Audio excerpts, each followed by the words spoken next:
नमस्कार। पिछले दिनों एक सार्वजनिक जनसभा में जो शपथ समारोह हुआ, मेरे विचार में यदि हम उसे शपथ कांड कहेंगे तो ज्यादा बेहतर होगा। उसे आप सबने देखा होगा और उसके कुछ अंश अभी भी देखे। इस दुर्घटना ने मुझे यह कहने पर मजबूर कर दिया है कि श्री राम और श्री कृष्ण की धरती पर आखिर ये हो क्या रहा है।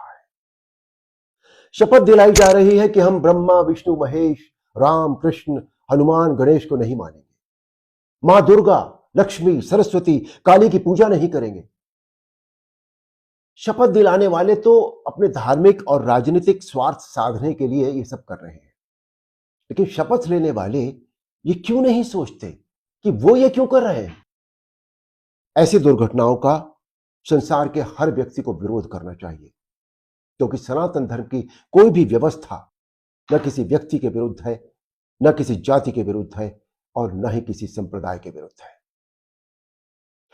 जिन श्री राम को भगवान न मानने की ये लोग शपथ ले रहे हैं, क्या इन्हें पता है कि वो राम कौन है? जिस सत्ता और स्वार्थ के लिए श्री राम के नाम का अपमान करके शपथ ली जा रही है, उसी सत्ता को राम ने कैसे तिनके की तरह छोड़ दिया था, यह इन्हें जानना चाहिए। जिन श्री राम का नाम लेकर जाति पाति का यह जहर बोया जा रहा है, उन्हीं राम ने कैसे समाज के हर वर्ग के व्यक्ति को एक समान माना, यह भी इन्हें जानना चाहिए। आदिवासी निषाद राज को राम जी ने भाई की तरह गले लगाया। शबरी जो भीलनी थी, उनके जूठे बेर खाए। जटायु जो एक गिद्ध थे, उन्हें राम जी ने गोद में लेकर उनके घावों को सहलाया। अरे राम जी ने तो पशु पक्षियों से भी मित्रता का नाता निभाया। और तो और इस मानव शरीर का अंतिम पड़ाव भी राम नाम सत्य है। फिर मानव होकर भी कोई राम का विरोध कैसे कर सकता है? आइए अब बात करते हैं भगवान कृष्ण की।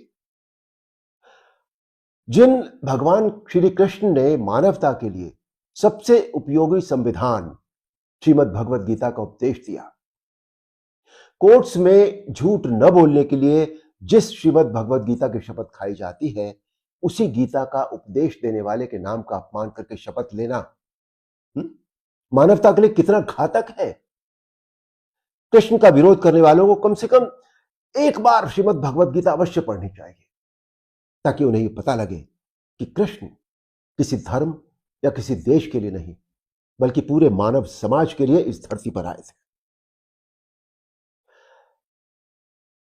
मैं एक बात कहना चाहता हूं सबसे, कि किसी भी व्यक्ति चरित्र या मान्यता का विरोध करने से पहले कम से कम उसके बारे में जानो तो सही, उसे समझो तो सही।